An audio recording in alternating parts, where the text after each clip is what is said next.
Hey everybody, I'm Jack with Future Pastimes, and in this video I'm going to be talking about a power alliance in the Dune board game that I call the Infiltrators Alliance, and it's one that exists between the Bene Gesserit and House Richese. And it's largely called the Infiltrators because of how they get their forces onto Arrakis, especially when we're talking about advance, which is usually what I'm talking about when I'm doing these Power Alliance videos.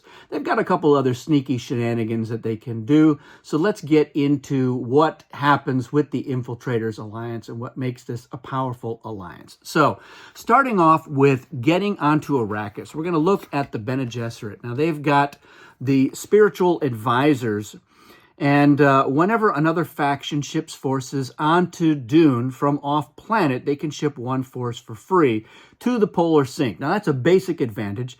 The advanced version of that is that they can accompany the shipment to wherever that shipment goes with some restrictions. So if, let's say, the Emperor is shipping forces down into Habanya, you can send along an advisor. And remember, the Bene Gesserit forces have a fighter side and an advisor side with the stripes, the lines going through it, as depicted here. So an advisor.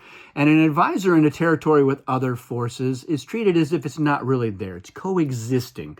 That's what it used to be called in the Avalon Hill edition, coexistence. So the free shipment, it means there's a force that's there, and later on, the Bene Gesserit can flip those advisors to fighters, and now they're going to be fighting whoever is in that territory, or at least they can try to take control of a stronghold, for example, if that is where they are coexisting.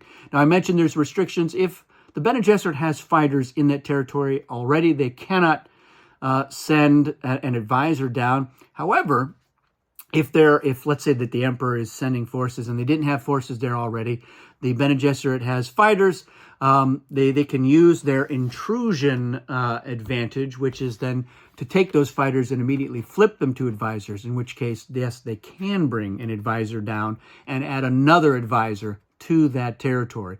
And then again, they're in a situation where they're going to flip to fighters later on.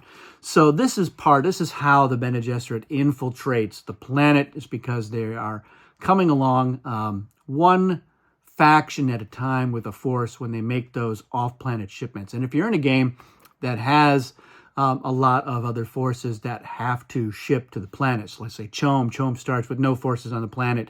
The Emperor has no forces on the planet to start off with. The Tleilaxu have no forces on the planet when they start off with. Ixians have some, so they're going to be making shipments. The Guild, they start with 5 on the planet, but they're definitely going to be making a lot of shipments down. The Fremen don't make off-planet shipments, so you're not accompanying the Fremen when they make their shipment. But you could have games where you don't have the Fremen. You have 6 factions, so you have more chances to bring forces down. Now, on the Richese side of it, they've got their no fields. And so here, it's not a free shipment, but it's a very inexpensive shipment for a number of their forces. And in fact, they can get rates that are in some cases even better than the Guild's rates, because they're shipping as if only shipping 1, but they could be shipping 3 or they could be shipping 5 down. So if they're able to send 5 forces down for 1 spice, that is cheaper than if the Guild wants to send 5 forces down.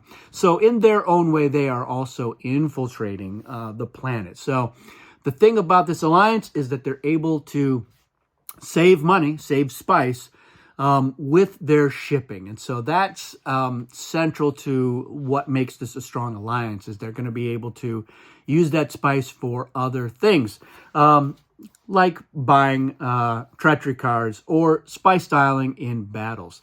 Now, anytime you have an alliance with the Bene Gesserit, you've got one of the best advantages in the game at your disposal. So whenever the Bene Gesserit earn a battle, they have the voice, and the voice means that they can force the opposing faction in the battle with them to use or not use a type of weapon or defense, or specific special weapons or defenses. So it gives them a lot of latitude. If the Bene Gesserit have a shield and they want to protect their leader, they can say you may not use a poison weapon. Then they know they've got the shield. If there's a projectile weapon, it's not going to help them if there's a lace gun, but that's just one card. So they're in most battles, they're going to be able to ensure that their leader is alive.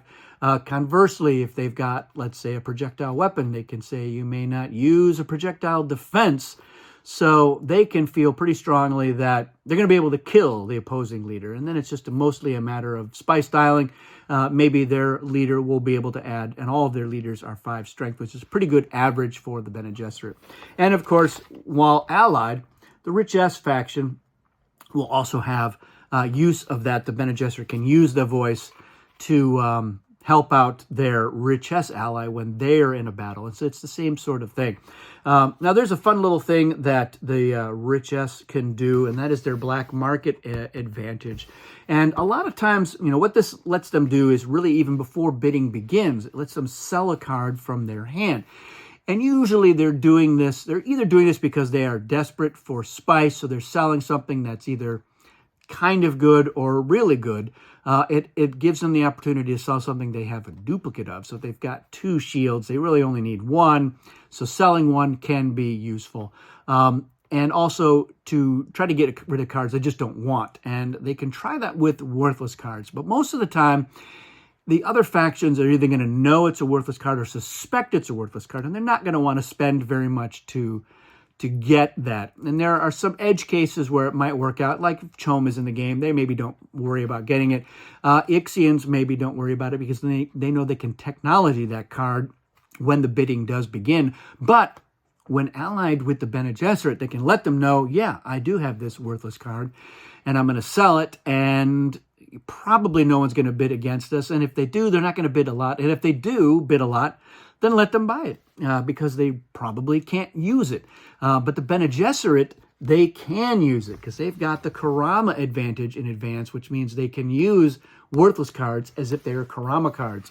And that is especially helpful. So it is, it's not going to come up very often, but it just means that both the Bene Gesserit and Richese, when they have the spice to bid, they can bid a little bit more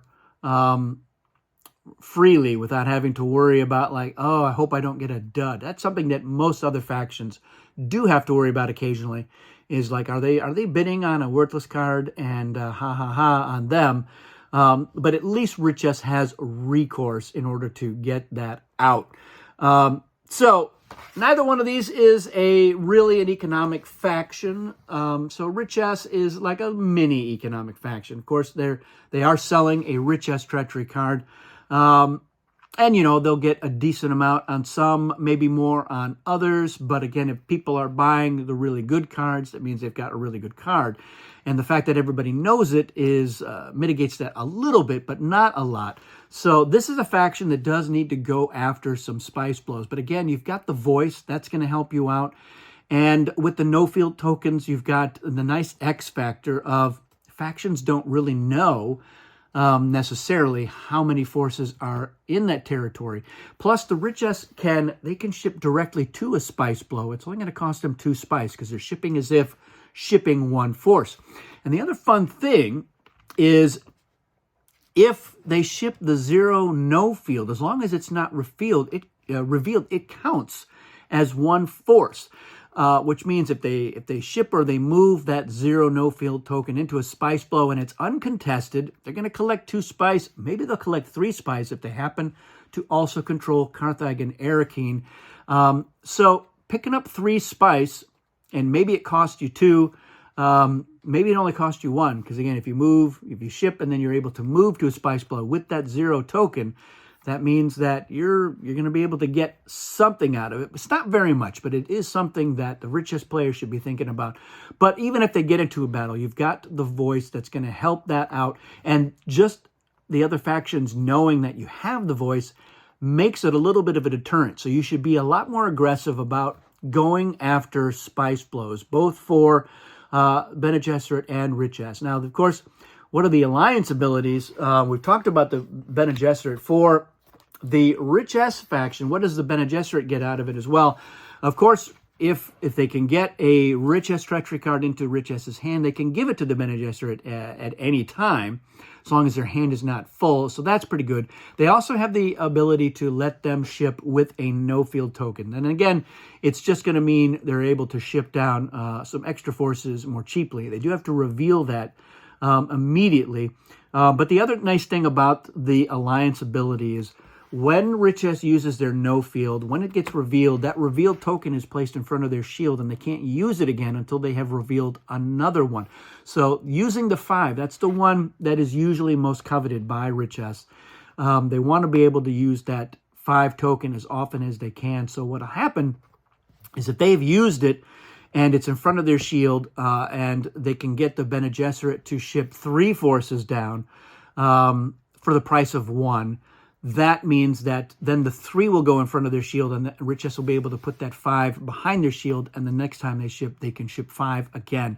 And that is an important thing that this alliance you should be doing. And that's going to be true of anybody who's allied with Richese. Try to take advantage of that whenever you can. You know, when you need to ship more than 3 forces, you do what you got to do. But being able to say, hey, if we're not going for the win, or if 3 is all we need, like, for instance, the Bene Gesserit, they've been stockpiling forces. They flip 2, 3, 4 forces in Arakeen, for example, before shipping a movement. So that's 4 forces they might have there. They use the no field token to ship 3 more down to that territory. Now they've got 7, maybe only 6 or 7, but 6 is still pretty good. They still have a movement, and they have Ornithopters, so they might have more forces that they can bring to bear on that territory or into a different territory. So because the Bene Gesserit have been slowly accumulating forces in a few different locations, the polar sink is always a good place to put, because from there, if you've got Ornithopters, you can get to 4 of the 5 strongholds from the polar sink. So you can get to everything except Habanya from there. So when I'm playing the Bene Gesserit, I try to keep that in mind. If people are shipping into Habanya, that's where I'm going to go ahead and send some advisors. Otherwise, maybe I go into the sink, because I know from there I can get to the other strongholds with Ornithopters. So something important to think about anytime you're the Bene Gesserit, irrespective of who your ally is. But this combination of taking advantage of the no fields, saving your spice for the other things in the game, and going after spice blows, taking advantage of the fact that you have the voice, which can be a good deterrent, makes this a pretty good alliance. So you should feel pretty good about this. You're going to be able to overcome a lot of these other alliances. Again, it's going to be a matter of, do you have decent cards? You're able to get those. It may take you a few turns even before the alliance, or a few turns after you form the alliance, to really get those ducks in a row. But that's the strength of this alliance, is if you've got a couple of turns to do that, you are going to be very well positioned later on. So let me know if any of your comments about this alliance, or any anecdotes about seeing them in action. And thanks for watching. We'll see you again soon.